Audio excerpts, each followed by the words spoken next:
Jeremias, capítulo 10, versos 6 a 8.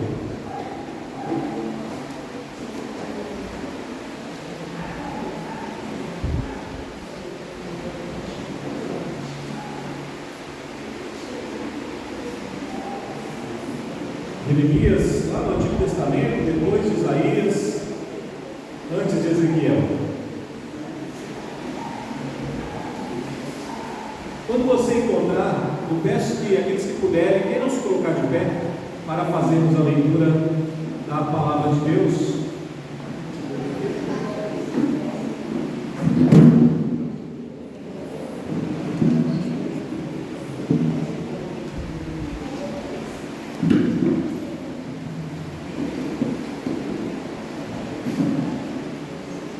Jeremias 10, vou ler do verso 6 ao verso 8. Diz assim a palavra de Deus: Ninguém há semelhante a ti, ó Senhor. Tu és grande, e grande é o poder do teu nome. Quem te não temeria a ti, ó Rei das nações? Pois isso é a ti devido. Pois quanto entre todos os sábios das nações e em todo o reino, ninguém há semelhante a ti. Mas eles todos se tornaram estúpidos e loucos. Seu ensino é vão, morto como um pedaço de madeira. Meus irmãos, nesse texto de Jeremias, ele faz algumas afirmações importantes aqui para a nossa fé. Primeiro, ele declara que não há ninguém semelhante a Deus, ninguém semelhante ao Deus de Israel. Ele está fazendo uma comparação com os ídolos das nações. Os ídolos das nações que têm boca, mas não fala, que têm olhos, mas não veem, têm pés, mas não andam. Então Jeremias exalta o nome de Yahvé, o Senhor da aliança, dizendo: ninguém há semelhante a ti. Ou seja, Deus não pode ser comparado com nada. Ele é absoluto, soberano, o Rei das nações. E ele ainda diz: tu és grande, grande é o poder do teu nome. Quem te não temeria a ti, ó Rei das nações? Só o louco, o tolo, não teme a Deus. Nos Salmos, o salmista diz o tolo no seu coração: não há Deus. Ou seja, o ateísmo é uma estupidez. O ateísmo é uma loucura porque vai contra a razão e as provas da existência de Deus. Ele deixou imprimido tanto na criação, que é a revelação geral, como na Escritura Sagrada, que é a revelação especial de Deus. Irmãos, que nós hoje aqui nessa noite, nesse bairro, nessa igreja, venhamos a dar todo o nosso louvor a esse Deus, o Deus de Jeremias, o Deus da aliança, o Deus que é grande, temível e que não há ninguém semelhante a Ele. Vamos orar? Feche seus olhos nesse momento. Vamos orar a esse Deus com toda a nossa força e com toda a nossa fé. Deus amado, Deus poderoso, soberano, nós te louvamos, Senhor, te agradecemos o nome, pois tu és santo, santo, santo. Não há outro além de ti, Senhor. Como disse o apóstolo Pedro: a quem iremos? Só o Senhor tem a palavra de vida eterna. Só o Senhor pode nos dar salvação. Só o Senhor pode perdoar os nossos pecados, nos tirar do lamaçal do pecado, nos transportar para o reino do Filho do teu amor. Ó Pai das luzes, Deus bendito, receba a adoração do teu povo que aqui se reúne. Receba a adoração da tua igreja, Pai, que está aqui reunida para te adorar, para louvar o teu nome e ouvir a tua palavra. Seja exaltado, Senhor. Abençoa nós que aqui estamos, que somos tão falhos, somos tão fracos. O Senhor tem misericórdia de nós e nos ajude nesse culto de adoração a Ti, em nome de Jesus, o nosso Senhor e Salvador. Amém. Amém. Amém, meus irmãos. Amém. Em resposta a esse texto maravilhoso, vamos louvar ao Senhor com o hino número 19 do nosso inário, novo cântico. Hino 19, Rei Sublime, porque Deus é o Rei das nações, Ele é o Rei Sublime. Louvemos ao Senhor com o hino número 19.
nós estaremos passando a um momento de contrição, onde estaremos confessando os nossos pecados ao Senhor.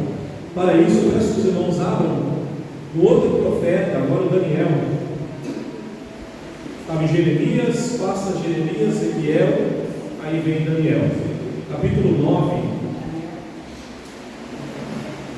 Daniel 9, do verso 16 ao 19.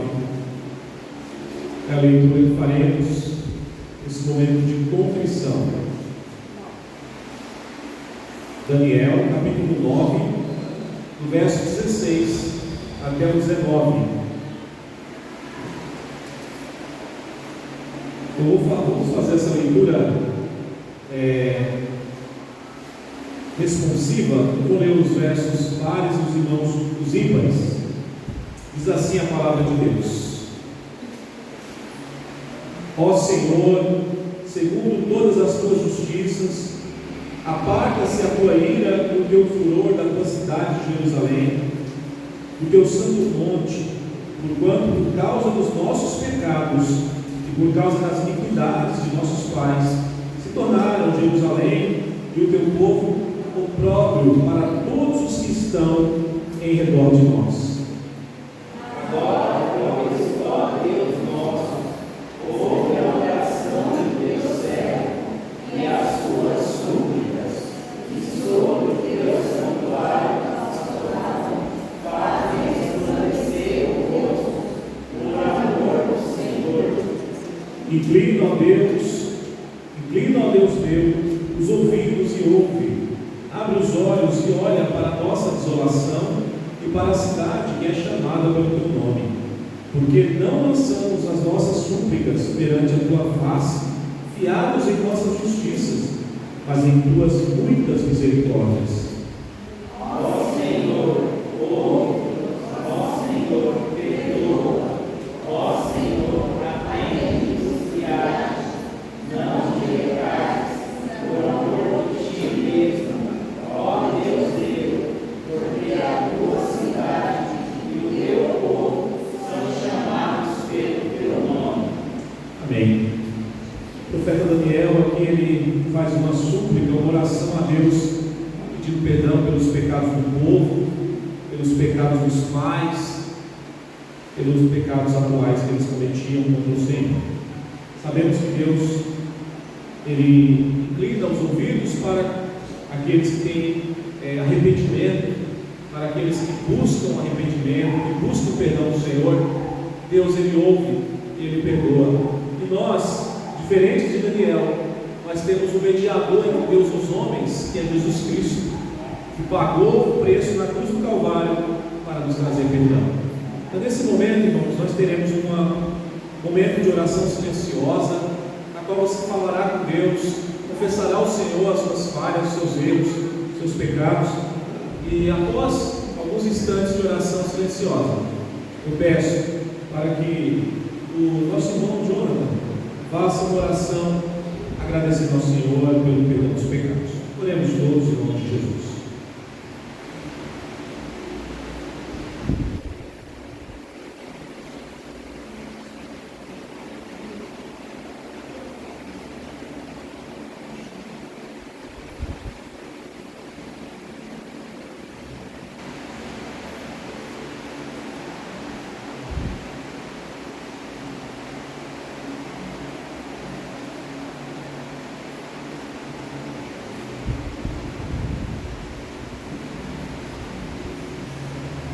Senhor Deus, amado Pai, nesta noite, ó Deus, nos colocamos em Tua presença, Senhor, confiados conforme a Tua palavra diz, não em nossas justiças, mas segundo as Tuas muito grandes misericórdias, ó Pai. Ó Senhor, nós sabemos que a Tua misericórdia é a causa de nós não sermos consumidos, ó Deus.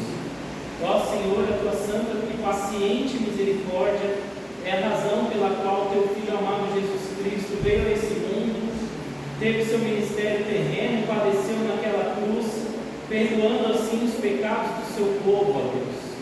Ó Senhor, nós sabemos que, segundo a Tua palavra, aquele que crê e confessar o nome do Senhor Jesus aqui na terra perante os homens, ele também confessará o nome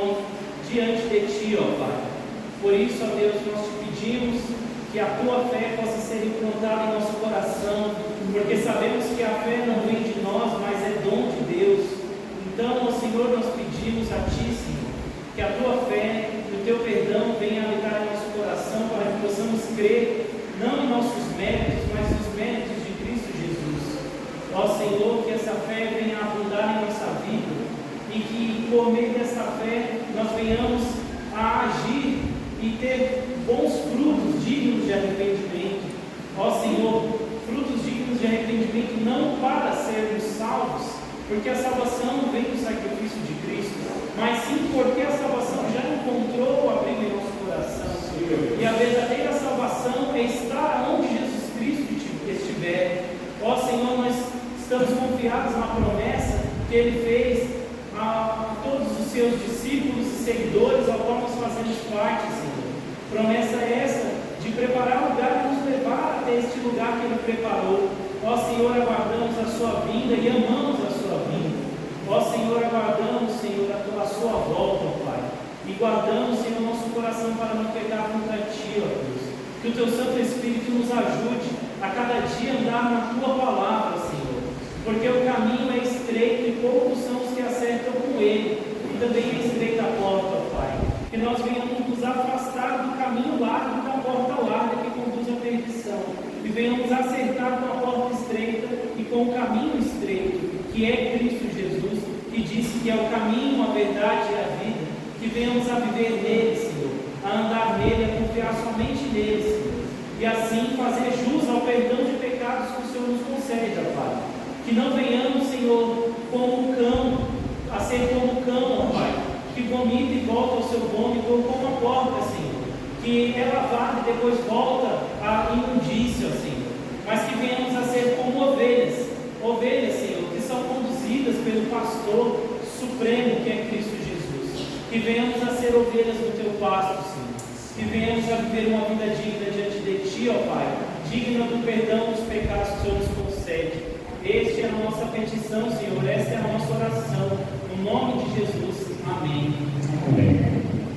Amém. Louvado seja Deus pelo perdão dos pecados que temos em Cristo, nosso Salvador. Passaremos agora, irmãos, um momento de louvor e adoração. Antes eu gostaria de ler um texto bíblico com os irmãos, primeiro livro das Crônicas, capítulo 29. Eu vou ler o verso 10 a 14.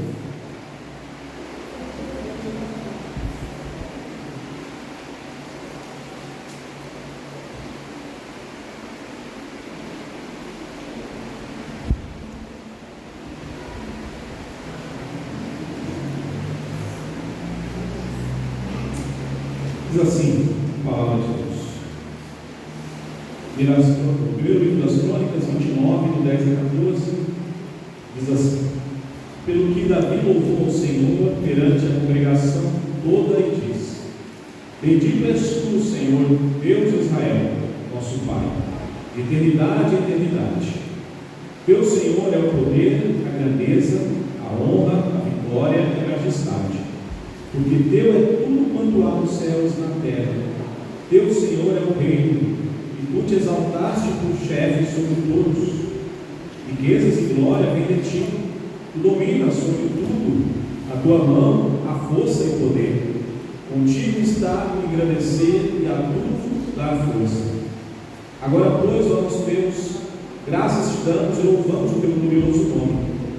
Porque quem sou eu e quem é o meu povo para que pudéssemos dar voluntariamente estas coisas?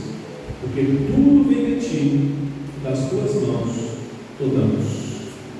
Irmãos, nesse momento, convido os irmãos da equipe de cânticos a virem à frente, para louvarmos ao Senhor dois cânticos espirituais. Durante a execução dos cânticos, os irmãos têm liberdade a entregar os seus dízimos e ofertas no gasofilaço. Que Deus abençoe cada um de vocês e Deus ama quem dá com alegria. Louvado seja Deus juntos.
irmãos a escrever isso hoje, né?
Aí de pé, irmãos, oremos pelos dízimos e ofertas entregues em gasofilácio. Pai de amor, nós te louvamos pela tua santa provisão na tua casa, Senhor. Sabemos que tudo vem das tuas mãos nos damos, como disse Davi. E nós oramos, Pai, pedindo que o Senhor o Senhor abençoe os administradores da igreja, para que possam fazer um bom uso daquilo que é teu, Senhor, daquilo que lhe pertence, porque a obra é tua, a casa é tua, Senhor. O Senhor abençoe os irmãos que entregaram os seus dízimos e ofertas, também aqueles que não puderam entregar. Que a tua graça e misericórdia esteja sobre cada um de nós, em nome de Jesus. Amém. Pode se sentar, meus irmãos.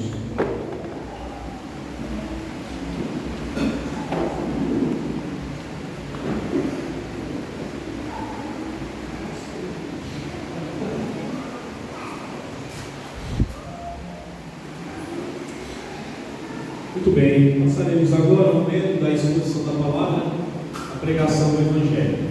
Para tanto, eu peço que abram a palavra de Deus em Gênesis capítulo 11, do verso 1 ao 9, texto muito conhecido por causa da Torre de Babel que os homens fizeram naquela época. Gênesis capítulo 11, versos de 1 a 9.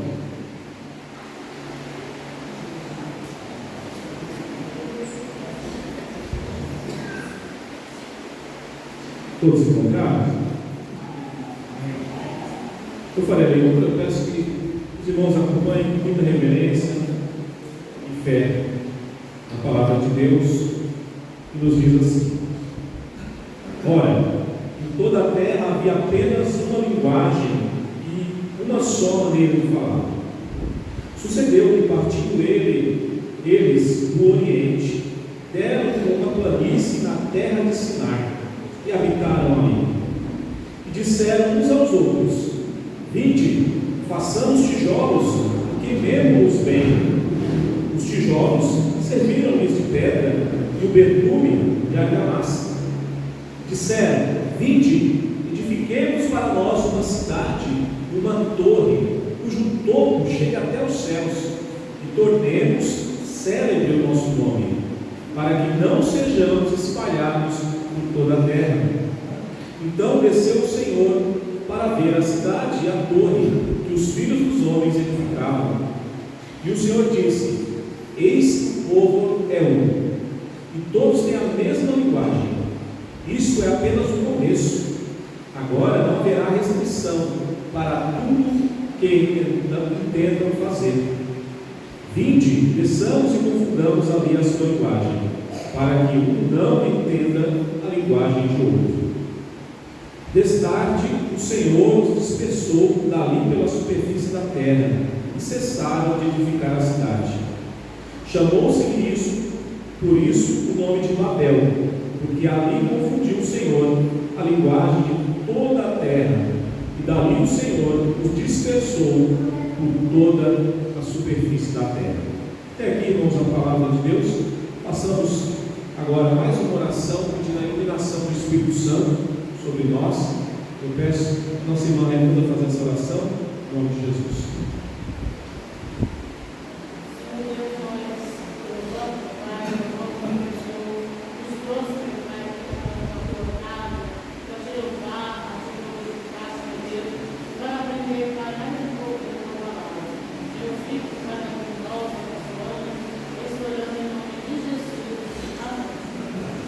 Amém, amém.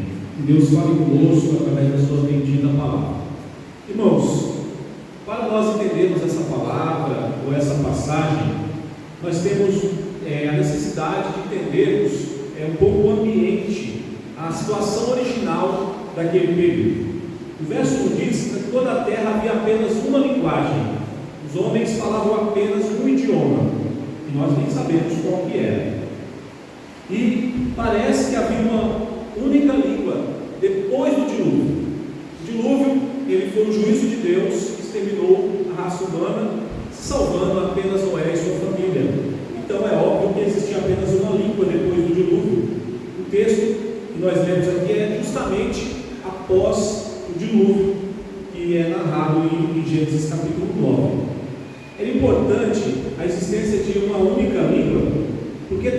possível a comunicação entre os homens, estava possível o trabalho, os projetos serem executados. O verso 2, o narrador ele descreve uma migração desse grupo, desse agrupamento humano aqui.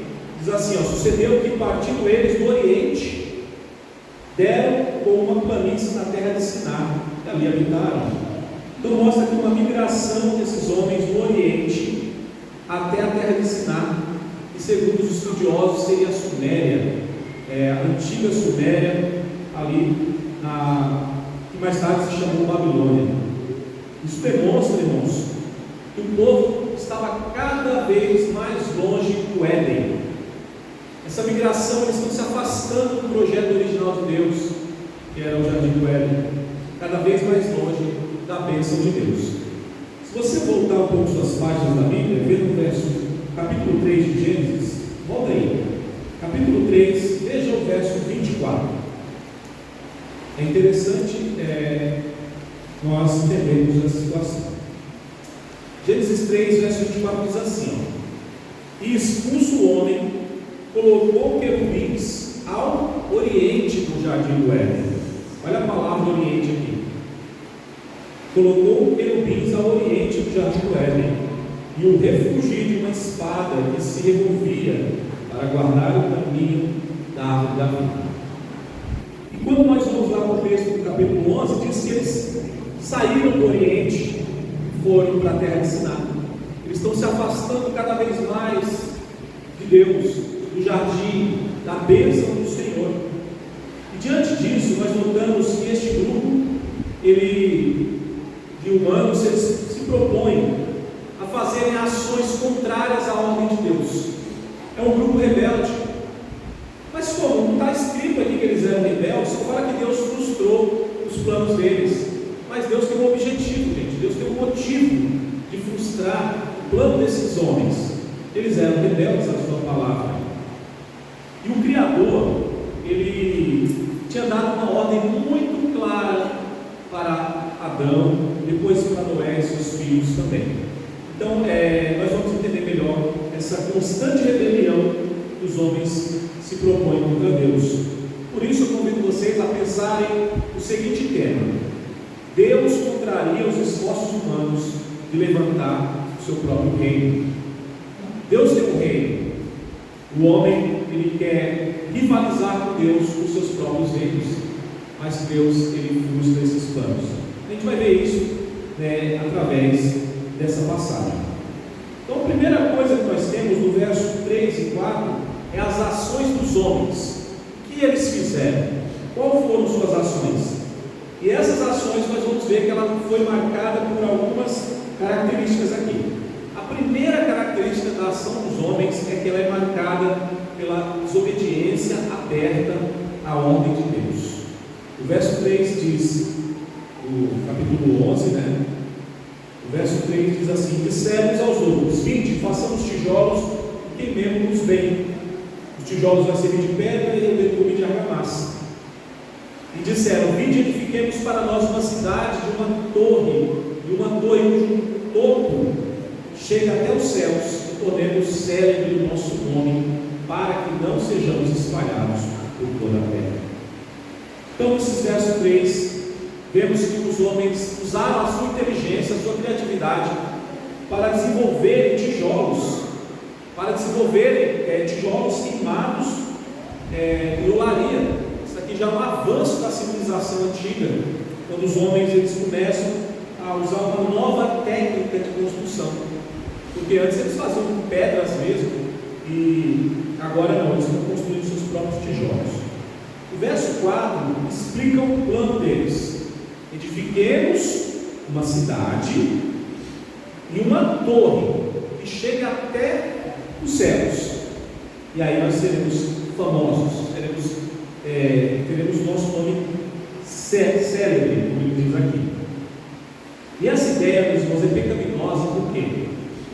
Essa ideia é pecaminosa porque está em desacordo com a ordem expressa de Deus, o Criador, lá em Gênesis capítulo 1, verso 28. Nós podemos voltar aqui, lá no começo, capítulo 1, verso 28. O Senhor ele dá uma ordem clara para Adão. Ele diz assim, o narrador disse: Deus os abençoou e disse: sede fecundos, multiplicai-vos e enchei a terra. Enchei a terra e dominai, como ele diz aqui, sujeitai a terra, dominai sobre os peixes do mar, sobre as aves do céu, sobre todo animal que rasteja pela terra. Então vejam, Deus dá uma ordem para que os homens se espalhem, eles encham a terra. A ideia, a ordem de Deus é expressa para eles: vocês devem multiplicar, eu vou abençoar vocês, vocês vão ser fecundos e vocês vão se espalhar por toda a terra. Essa ordem, ela também é repetida para Noé, quando Deus fala para os filhos de Noé. Deus abençoou Noé e seus filhos e lhe disse: sede fecundos, multiplicai-vos e enchei a terra. A mesma ordem é dada após dilúvio. Só que qual que é a ideia desses homens que fizeram a torre no capítulo 11? A ideia deles é ir contra a palavra de Deus. Eles dizem: vamos fazer uma cidade, uma torre cujo topo chega aos céus, nós seremos famosos, para que não sejamos espalhados por toda a terra. A ideia deles é totalmente contrária à ordem do Criador. É uma geração rebelde, uma geração que não leva em consideração a palavra de Deus. Então, meus irmãos, nós vemos que ao invés de encher a terra, eles querem ficar aglomerados em um único local, fazerem ali a sua fortaleza, o reino dos homens. Eles não estão preocupados com o reino de Deus, com a ordem do reino. Eles querem formar o seu próprio reino. No final do verso 4 está bem claro, eles falam com todas as letras: para que não sejamos espalhados por toda a terra. Eles sabiam da ordem do Senhor, eles conheciam a palavra de Deus e a ordem que Deus deu para Adão e para Noé, mas eles, de forma deliberada, eles vão contra a palavra do Senhor e tentam fazer o seu próprio reino. E quando eles iniciam a construção da cidade, eles estão seguindo o caminho de Caim, que matou o seu irmão Abel, depois fugiu e formou o quê? Uma cidade. Colocou o nome do seu filho, Enoque.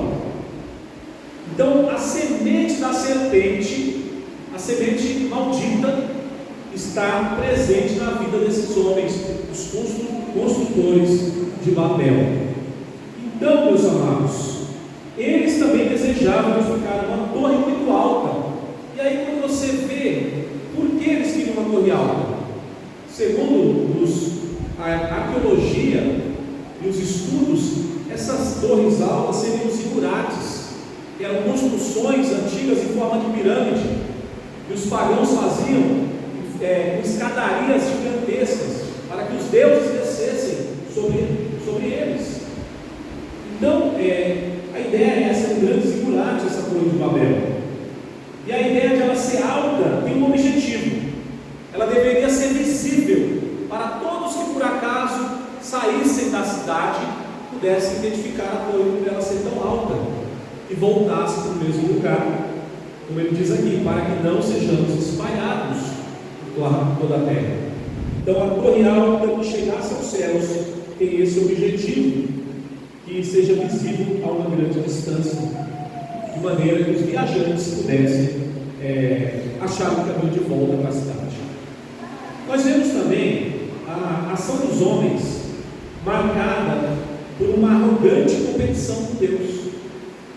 Ela é marcada pela desobediência, mas também por uma competição com Deus. Nos chama a atenção quando diz assim que a torre deveria chegar até os céus. A torre deveria ser tão alta que chegasse aos céus. Traz a ideia de que essa torre, a torre de Babel, deveria ligar a terra ao céu. Era como fosse uma ligação. Nós chegamos ao céu, nós somos homens, mas nós temos acesso ao céu, ao reino de Deus. Os intérpretes, eles entendem que, como eu disse, se trata de um zigurate, que era uma espécie de templo do paganismo. Isso demonstra que eles estavam querendo competir com o próprio Deus. Eles estavam fazendo o jeito deles, religando a conexão do homem com Deus tinha sido quebrada, tinha sido perdida no Éden. Então, como uma escada que Jacó viu nos seus sonhos, que ligava a terra aos céus, quando ele estava lá no deserto, esse zigurate, essa torre, os seus fundamentos na terra e o topo do céu, seria essa ligação, servia como um portão para o céu. De certa forma, meus irmãos, eles estavam tentando uma ligação direta, impondo a sua vontade a Deus, impondo a sua vontade e a entrada no céu. Então veja, a ação dos homens aqui é marcada pela desobediência e também por uma competição com Deus. Mas eles também tinham uma motivação. A motivação deles era busca por fama e glória. Quando eles dizem, para que tornemos célebre o nosso nome, no verso 4, eles estavam buscando renome, estavam buscando fama, glória, buscando ser conhecidos. Nós fizemos algo extraordinário. Então a motivação, o coração deles é revelado aqui nesse texto. Esses construtores desejavam desafiar a Deus, buscando reconhecimento e imortalidade. Típico do homem, não é? Quer ser famoso, quer ter o seu ego massageado, quer ter glória, quer buscar a glória dos homens. Eles cobiçam ardentemente a fama, o poder, o reconhecimento mundial e a sua independência do Criador. Essa frase que eles falam, tornemos célebre o nosso nome, demonstra que eles não queriam apenas renome, eles não queriam apenas fama, mas eles também queriam a sua autonomia, independência de Deus. É a mesma coisa que do pecado de Adão e Eva. Satanás, tentando eles, disse: vocês serão como Deus, conhecedores do bem e do mal. O homem tem essa vontade de ter esse conhecimento que pertence somente a Deus. E aqui, da mesma forma da transgressão original, eles queriam ser como Deus. Uma arrogância, uma tolice sem tamanho que eles cometem esse pecado. Irmãos, somente Deus é quem engrandece o seu próprio nome. É Deus quem engrandece o seu próprio nome. O ser humano ele não pode engrandecer o seu próprio nome. Isaías diz assim: aquele cujo braço glorioso ele fez andar a mão direita de Moisés, quem fendeu as águas diante deles, criando para si um nome eterno. Deus, ele tem um nome eterno, um nome que está sobre todo nome. Mas Deus, por sua graça, pela sua misericórdia, ele também pode engrandecer o nome de alguém. Deus, ele tem essa autoridade, esse poder de engrandecer o nome de alguém. Ele fez isso, por exemplo, com Abraão. Ele falou: Abraão, eu vou te fazer pai de muitas nações, eu vou engrandecer o teu nome. Deus tem essa autoridade. Mas não foi Abraão que falou: eu quero ser grande, eu quero ser famoso, eu quero ser poderoso. Não, o próprio Deus engrandeceu o nome de Abraão, engrandeceu o nome de Davi também, falando: Davi, nunca vai faltar um rei da sua descendência, você vai ter o seu nome engrandecido. Mas acima de tudo, irmãos, Deus exaltou o nome de Jesus Cristo, nosso Senhor. O apóstolo Paulo diz em Filipenses 2, do verso 9 a 11: pelo que também Deus o exaltou sobremaneira, e lhe deu um nome que está acima de todo nome, para que ao nome de Jesus se dobre todo o joelho dos céus, a terra e debaixo da terra, e toda língua confesse que Jesus Cristo é o Senhor, para a glória de Deus Pai. É Deus que engrandece o nome do homem e do seu próprio nome, no caso aqui do seu Filho, mas não os homens quererem fama, celebridade a partir da desobediência, a partir de motivações pecaminosas. Resumindo, irmãos, em Babel, o povo queria evidentemente desobedecer o desígnio de Deus, a ordem expressa do Criador, que era encher a terra, e eles, ao invés disso, para a segurança deles, queriam ficar juntos desejavam estabelecer uma própria cidade para eles e buscar salvação na sua unidade. Aqui estaremos salvos, juntos somos mais fortes. Já viram esse ditado? Que a união faz a força. Eles estão com esse pensamento. É o reino dos homens, mas o reino dos homens não pode desconsiderar o reino de Deus, porque senão será derrotado, será frustrado. Porque quando nós lemos a segunda parte do texto, do verso 5 ao verso 9, vemos a reação de Deus. Primeiro vimos a ação dos homens: pecaminosa, rebelde, desobediente, arrogante. Mas agora veja a reação de Deus, do verso 5 a 9. O Senhor reage a essa rebelião. Deus ele não fica imóvel no seu trono. Deus não vê os homens pecando e fica imóvel. Ele é um Deus presente, é um Deus que age. Deus ele não é aquele Deus do deísmo que os ingleses inventaram, que era como se Deus tivesse dado corda no relógio no mundo e deixasse a coisa funcionando no automático e se ausentasse. Não, Deus não é um Deus ausente, irmãos. Ele é um Deus presente, é um Deus que intervém. Ele intervém na minha e na sua vida. Então ele tem poder para isso. Veja então a reação de Deus no verso 5. Deus desce para ver a cidade e a torre que os homens estavam fazendo. O verso 5 diz: então desceu o Senhor para ver a cidade e a torre que os filhos dos homens edificavam. Deus olha aquilo que os homens estão fazendo e fala assim: vou ver o que eles estão fazendo. Então essa descrição ela é semelhante, irmãos, à resposta de Deus à corrupção humana. Lá na época de Noé, quando ele fala assim, o narrador diz: viu Deus que a terra estava corrompida. Deus viu. Aqui ele não, ele além de ver, ele desce para ver a obra dos homens. E neste verso nós vemos Deus investigar cuidadosamente a situação antes de dar uma sentença. Deus não chega destruindo tudo, mandando raios e arrebentando com a torre.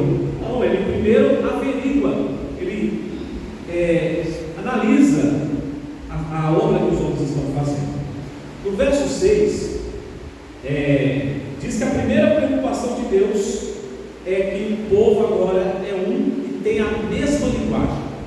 Olha só, o Senhor diz: eis que o povo é um e todos têm a mesma linguagem. Essa é uma preocupação que Deus está demonstrando aqui. Deus ele constata que eles estavam totalmente unidos, concordes no seu desafio à sua autoridade. Os homens se uniram contra o Criador. É uma rebelião aqui. Aqui eles estão abertamente fazendo uma rebelião do Senhor. A segunda preocupação está no mesmo verso 6, que diz: Deus fala assim: isto é apenas o começo. Agora não haverá restrição para tudo que tentarem fazer. Isso é só o começo, eles vão fazer coisas piores. A ideia é a seguinte, irmãos: se o povo conseguir afrontar a Deus agora com essa torre, se eles conseguirem isso, quem sabe o que eles farão depois? É só o começo. Se toda a humanidade continuasse unida em sua atrevida tentativa de tomar o reino de Deus, tomar o destino em suas mãos, não haveria limites para a sua rebelião, não haveria mais um freio. Eles fariam muitas outras coisas piores. Então o reino do homem removeria ou excluiria o reino de Deus. Aqui é uma guerra espiritual. E Deus então analisa a situação, olha isso, e ele toma uma decisão no verso 7. Ele fala assim: vinde, desçamos e confundamos ali a sua linguagem, para que um não entenda a linguagem do outro. Deus ele vai frustrar o plano pecaminoso dos homens. É interessante a forma que Deus faz. Quando fala que desçamos, é uma linguagem no plural, Alguns estudiosos entendem que se trata da Trindade ainda não revelada, mas uma linguagem de uma conversa do Pai, do Filho e do Espírito Santo. Outros entendem que Deus está falando apenas com os anjos que já foram criados nessa altura. Mas eu acho que não é nenhum erro você entender que se trata da Trindade Santíssima do Senhor. Desçamos e confundamos, vejamos o que eles estão fazendo, uma linguagem sempre plural.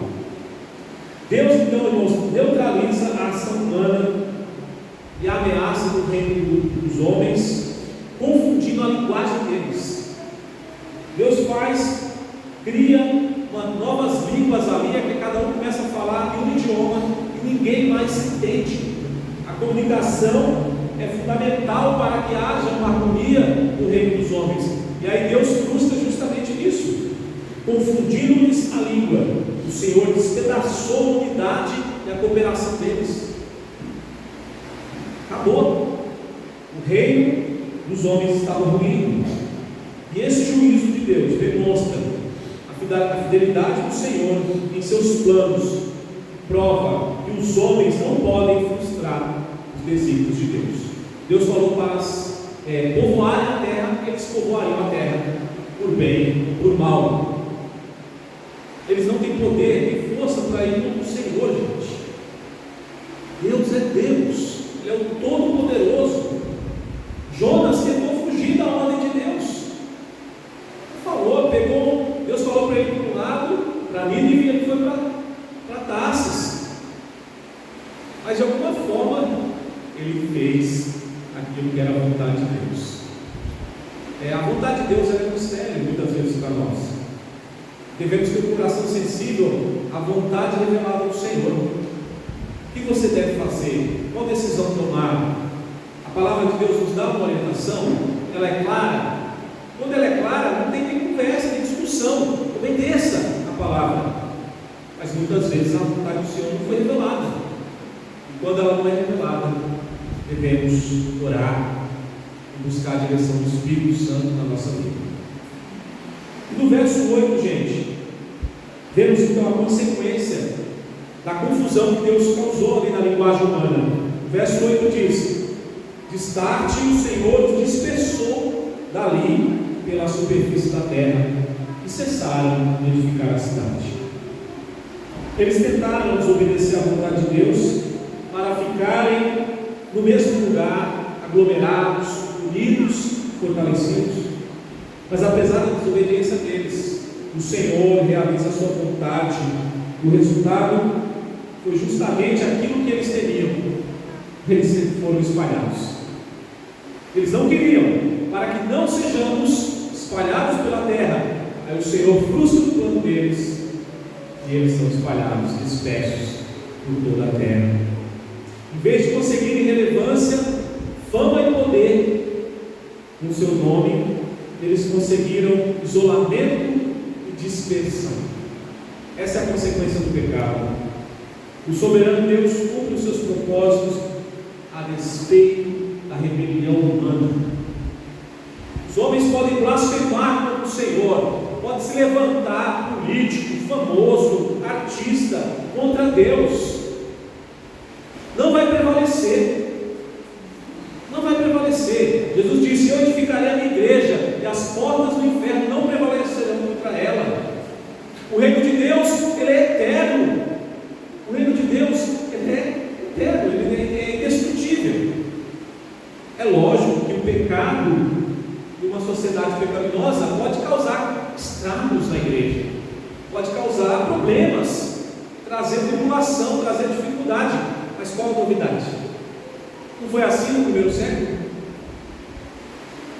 Jesus, falando à igreja de Esmirna, disse: olha, Satanás está para colocar alguns de vocês na cadeia e vai durar uns 10 dias nessa tribulação, mas sedes firmes até a morte, sede fiéis até a morte. Gente, a igreja está no mundo caído, pecaminoso. Teremos adversários, jamais a igreja será destruída, jamais o Senhor permitirá o reino das trevas vença. No verso 9, no final, o narrador conclui, no caso de Moisés, dizendo que a cidade recebeu o nome de Babel, aquela cidade que eles queriam edificar como uma fortaleza, e Babel significa confuso ou confusão, porque ali as línguas foram confusas. Babilônia, ou Babel, torna-se um símbolo do secularismo, torna-se um símbolo da rebelião contra Deus, em toda a Escritura, torna-se símbolo da autoconfiança dos homens, sabe aquela autoconfiança, e não precisa de Deus, não se satisfaz em Deus. Irmãos, nós precisamos lutar contra esse sentimento. Você querer ser autossuficiente, você achar que você é o bom, que você é o inteligente, que você é o sábio, que você é o saudável. Nós dependemos totalmente do Senhor. A Bíblia fala que nós somos nada, pó, verme. Essa é a linguagem que a Bíblia dá para os homens. Hoje você está com saúde, amanhã você pode não estar. Hoje você está empregado, tem uma condição financeira, mas se tem uma crise aí, você pode perder a sua prosperidade. Nós não temos esse poder, não temos nada. Tudo está nas mãos do Senhor. É Ele quem sustenta nossas vidas. É o Senhor que sustenta. E aí, meus irmãos, eu passo aqui agora para encerrar. Eu passo aqui algumas aplicações importantes para cada um de nós. Deus fala ao seu coração. Primeiro, devemos ser um povo conhecido pela nossa obediência irrestrita à palavra de Deus. Diferente daquela geração desobediente, ficaram conhecidos, entraram para a história como um povo rebelde. Nós, Igreja de Cristo, devemos ser conhecidos pela nossa obediência à palavra. Como a igreja obedece a palavra, que acata a vontade do Senhor. Devemos ser conhecidos por isso. Então, peça a Deus que retire do teu coração todo sentimento de rebeldia e de dependência em relação a Deus. Se ainda tem, eu não conheço o seu coração, Deus sabe. Se ainda tem um resquício de rebeldia, de dependência em relação a Deus, ore, peça a Deus, Senhor, tire de mim todo esse sentimento, para que eu seja totalmente dependente do Senhor. Devemos estar nas mãos de Deus, entregues totalmente e restritamente à vontade do Senhor. Então, a primeira coisa é essa. A segunda aplicação, irmãos, suas ações, aquilo que você faz, sempre deve glorificar a Deus. Paulo diz: quer comamos, quer bebamos, ou façamos qualquer outra coisa, que seja para a glória do Senhor. As suas ações, as minhas ações, devem glorificar a Deus. Jamais use a sua inteligência, a sua criatividade, como aqueles homens tinham, fazer uma torre dessa, montar uma cidade fortalecida, usar a inteligência para criar tijolos, de barro, paularia, usar a inteligência humana para se rebelar contra Deus. Jamais use sua inteligência, aquilo que Deus te deu, o seu dom, contra o reino de Deus. Use em favor do reino, em prol do reino. Seja uma bênção na igreja, seja uma bênção para fora do reino. Use sua inteligência para a glória do Senhor. Nós temos vários exemplos na história de homens brilhantes, mulheres brilhantes, usaram a sabedoria que Deus deu para a glória do Senhor. Terceiro, cuidado com a convocação de falsos mestres, falsos líderes, que chamam o povo para afrontar a palavra de Deus. Por quê? Olha só o que eles disseram no verso 4. Alguns se levantaram e falaram: vinde, vem com a gente, vamos edificar uma cidade, vamos edificar uma torre para nós não sermos espalhados. Havia uma liderança ali. E como naquela época, ainda hoje, tem líderes que se levantam e vão querer induzir você ao erro, induzir você a ser rebelde contra Deus.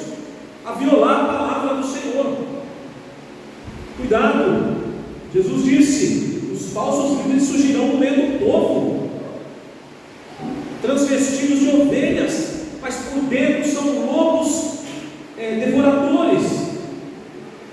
Entre o povo de Deus sempre surgem falsos mestres, irmãos. Sempre, durante toda a história, desde Israel até a história da igreja, sempre surgiram falsos mestres, como Corá, Datã e Abirão, que falaram para o povo para ser rebelde contra Moisés, contra Deus. Vamos voltar para o Egito, nós também somos líderes. E o juízo de Deus contra eles foi terrível. Nós também vemos Balaão se levantar e dar conselhos aos filhos de Israel para pecarem contra Deus. E Deus então tem juízo com Balaão também. E que falaram do falso profeta Ananias, que Jeremias dava uma palavra e ele ia contra. Jeremias falava: rei, se entrega ao exército da Babilônia. Não tem como, é juízo de Deus. Entregue-se a ele e Deus vai poupar muitas vidas. E Ananias falou: não, Deus vai dar vitória para você, rei. Falso profeta, no meio do povo, e ainda agrediu Jeremias. Fique com os profetas de Deus e não com os falsos mestres. Fique sempre ao lado de homens tementes a Deus, homens fiéis, que ensinam e seguem a palavra do Senhor. Saiba diferenciar entre o falso e o verdadeiro. Quarto, Deus vê todas as coisas e sempre julga com justiça as ações humanas. Nós aprendemos isso no texto.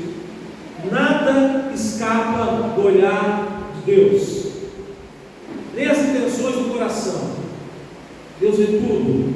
Apocalipse fala que os olhos do Senhor são como chamas de fogo, conhecem todas as coisas. A Bíblia fala que haverá um dia em que haverá o juízo final. Deus fará um juízo de toda a raça humana, onde cada um será julgado pelas suas obras, por aquilo que fez. Eu serei julgado, você será julgado, os que morreram serão julgados, todos, ninguém vai escapar. O apóstolo Paulo, quando está pregando aos atenienses, ele fala: Deus vai levantar um varão, o qual vai julgar o mundo. Esse varão é Jesus Cristo. Só se salvarão os que creem em Cristo e descansam na sua justiça. Pelas suas próprias obras, pelos seus próprios méritos, ninguém será salvo, meus irmãos. Ninguém. Coloque hoje a sua fé, a sua confiança em Cristo. Salve a sua alma, salve a sua vida. Não é brincadeira, isso aqui é eternidade. Haverá dois destinos. Haverá dois destinos: um no paraíso do Senhor, o outro no lago de fogo e enxofre. Quando Jesus fala de Lázaro e do rico, cada um vai para um destino. É real, gente. Jesus falou mais do inferno que do céu. Quinto e último, ao derramar o seu Espírito Santo em Pentecostes, lá em Atos capítulo 2, Jesus Cristo ele reverteu o juízo de Babel. Por quê? Em Babel, a única linguagem estava em prol da rebelião contra Deus. Os homens falavam a mesma língua para afrontar a Deus. Mas lá em Pentecostes, quando o Espírito desce sobre aquela igreja, eles começam a falar línguas, idiomas. E o que eles falavam? Eles glorificavam a Deus na língua daqueles judeus, que eram de todas aquelas nações. Então ali, em Pentecostes, é como se Deus estivesse revertendo o juízo de Babel. Para o povo de Deus, as línguas glorificam ao Senhor. Irmãos, Deus tirou Abraão da idolatria, chamou ele do paganismo, abençoou ele, deu continuidade à semente da mulher e falou para ele: Abraão, em ti serão benditas todas as famílias da terra. Olha só, Deus falou: em ti, Abraão, serão benditas todas as famílias da terra. promessa de Deus a Abraão se cumpriu no seu descendente, Jesus, o nosso Senhor. Porque em Jesus todas as nações são benditas, porque Ele morreu no Calvário e nos salvou. João 3,16, que é um verso muito conhecido, fala que Deus amou o mundo de tal maneira que deu o seu Filho unigênito, para que todo aquele que nele crê não pereça, mas tenha a vida eterna. Nos deu o seu Filho, que ao morrer no Calvário, removeu o pecado do mundo, removeu o pecado do seu povo, de todas as nações, de todas as línguas e raças. E quando Jesus ressuscitou, ordenou aos discípulos: agora ide por todas as nações, pregai o Evangelho, batizando-os em nome do Pai, do Filho e do Espírito. A bênção que era restrita no Antigo Testamento a Israel, agora se espalha para todas as nações, e todas as línguas devem glorificar o nome do Senhor e se render a Jesus Cristo de Nazaré. Meus irmãos, que levemos as boas novas do reino de Cristo Jesus para todas as pessoas, para os homens rebeldes, aqueles que se levantam contra Deus, estão perdidos nas trevas. Que o Senhor seja glorificado na minha e na sua vida, em nome de Jesus. Amém. Vamos orar? Se coloque de pé, por favor, se você puder, e feche seus olhos nesse momento, abaixe a vossa fronte, e vamos orar e buscar a graça do nosso Senhor. Pai de amor, Deus bendito, nós ouvimos a Tua palavra, Senhor, e longe de nós ter um coração rebelde como aquela geração perversa. Que o Senhor, meu Deus, nos dê mansidão, humildade para acatar a Tua palavra, Senhor. Que o Senhor faça de nós servos obedientes. Que o Senhor faça de cada um que aqui está, Senhor, pessoas obedientes à Tua palavra, à Tua voz, à Tua revelação. Que jamais venhamos a nos levantar e querer mudar o nosso próprio reino, o reino dos homens, é uma falácia. Mas que o Senhor venha colocar em nosso coração a vontade de lutar pelo Teu reino. Essa é a verdadeira luta que compensa, a verdadeira luta tão preciosa que é lutar pelo Teu reino, meu Deus. Que o Senhor abençoe o Teu povo, que o Senhor esteja conosco todos os dias, nos dando força para seguirmos esse mundo caído e glorificar o Teu nome para sempre. Em nome de Jesus, oramos agradecidos. Amém. Agora, meus irmãos, receber a bênção do Senhor. Que a graça do nosso Senhor e Salvador Jesus Cristo, o amor de Deus, nosso Pai eterno, e a consolação, a misericórdia do Espírito de Deus, seja sobre vós, povo de Deus, espalhados por todo o mundo, todas as nações, hoje e sempre. Amém. Amém. Podem se assentar. Nós encerramos aqui o nosso culto.